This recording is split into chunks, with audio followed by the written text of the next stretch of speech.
Hello everyone and welcome to FMR. So this is episode number 7 of the Lakeland 100 training series. And today we're going to be running through last week's training as always. And then we're going to be talking about how you could run 100 miles.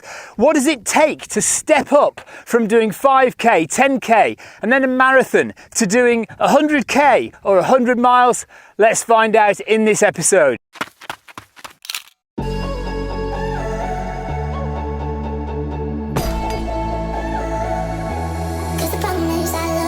It's been a very interesting week of training actually. The first 4 days of this week's running, or last week's running, was all on Zwift on the treadmill. And then the last 3 days was all outside.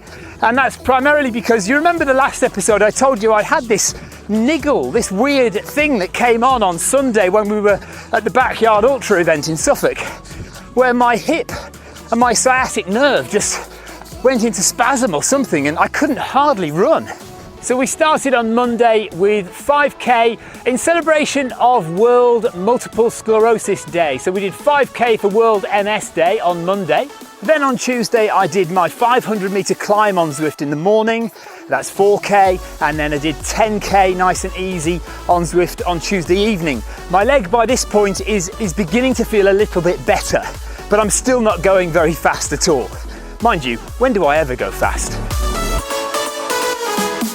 Wednesday was Global Running Day. I hope you ran on Wednesday to celebrate the day. I ran 5k on Zwift. On Thursday, I was back on the treadmill doing my 500 meter climb in the morning, and then in the evening, well, here in the UK, it's been the Queen's Platinum Jubilee. That's 70 years on the throne. So no, I didn't run 70 kilometers in celebration, but we did do a run on Zwift in celebration of the Queen's Platinum Jubilee. So those 4 days on Zwift brought me to 38 kilometers for the week. Then Friday I did a long run, 21 kilometers, well if you call that a long run, 21 kilometers around the South Downs. There are no hard efforts this week. Everything is pretty much zone 1 and zone 2. However, on Saturday, I did do a bit of a structure to my run. So I did 12k on the seafront in a progressive manner. So starting relatively slowly and then gradually speeding up every kilometre. So that was Saturday's run. And I stuck to the flat again on Saturday, running along the seafront for my long run, 28 kilometres, that's about 18 miles to make up the 100k for the week.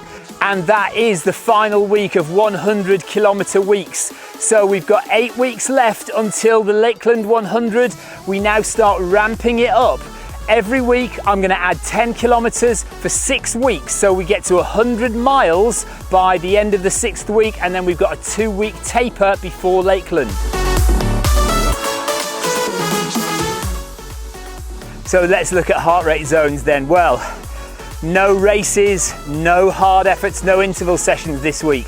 So it's going to be pretty much 100% running in zones 1 and 2, maybe 1 or 2% in zone 3, 1% in zone 4 or something.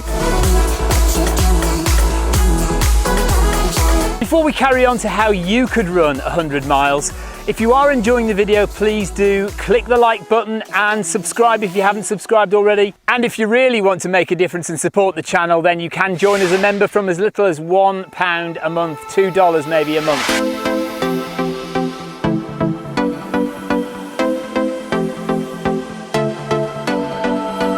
I'm sure many of you started your running journey in the same way I did. I went out and did a park run. Here in the UK, it's a very well-known event. Every Saturday morning, loads of people run 5k around their local park. And I took part in that and I was hooked. And then 5k became 10k. And then all of a sudden I'd signed up to my first half marathon in Bristol. And then a year later, I did my first marathon in Paris. Now for some people that's the end of their running journey. They start at 5k, 10k, half marathon and then marathon and never go any further. And they may only do 1 marathon in their lifetime. But for some of us, a marathon just isn't far enough.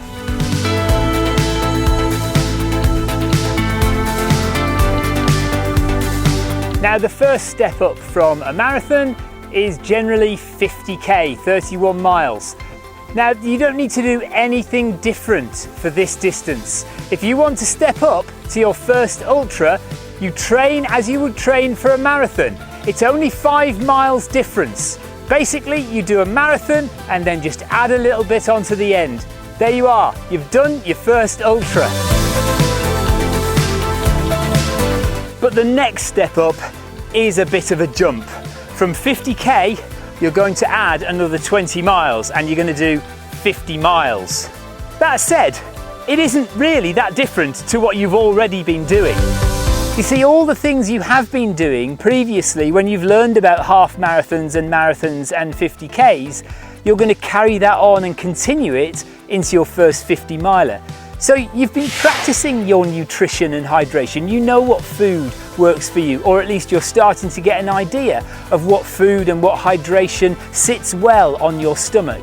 You've been practicing with your kit, with your clothing, your shoes. You know what feels comfortable. You know what brands you like. You know what doesn't chafe, or if you do chafe, you know where the chafing is and you can deal with it appropriately. You've been practicing your pacing, haven't you? So that you don't race off at 100 miles an hour at the beginning of your race.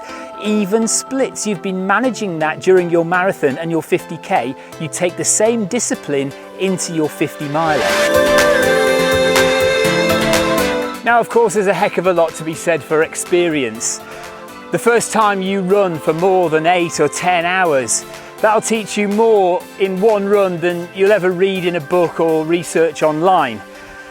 And one really important thing that it will start to teach you is the value of mental endurance, the mental stamina to keep yourself moving one step in front of the other when everything in your body tells you you want to stop.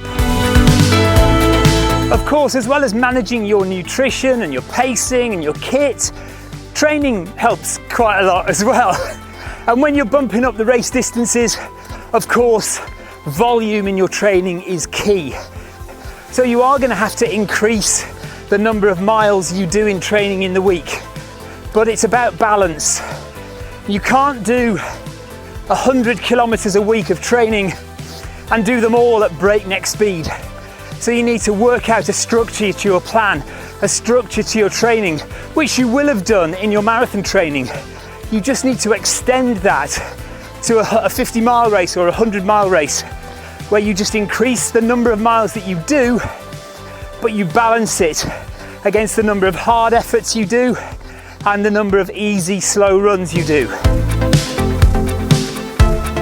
So, stepping up your race distance is all about managing the things that you already managed in your shorter distance races.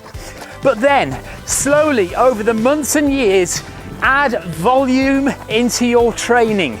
You certainly don't need to do 30-mile runs for your training for a 100-mile race or for a 50-mile race. But what you do need to do is have consistency and volume in your weekly training. After that, it's all about entering races and enjoying yourself. The more races you enter, the more experience you gain. The more experience you gain, the more confident you are.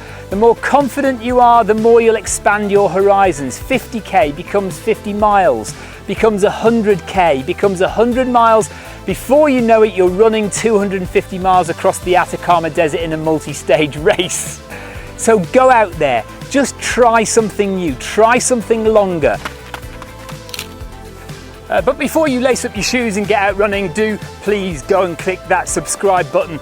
We are less than 200 subscribers away from 10,000 now. So if you have enjoyed the video, please do go and give it a like and subscribe to the channel. And that is it for episode 7 of the Lakeland 100 training series. And we'll see you for episode 8, where we'll be discussing head torches and nighttime running. So if you've never run at night before, tune into episode 8 of the Lakeland 100 training series, and we'll see you next time. Take care, everyone. Bye-bye.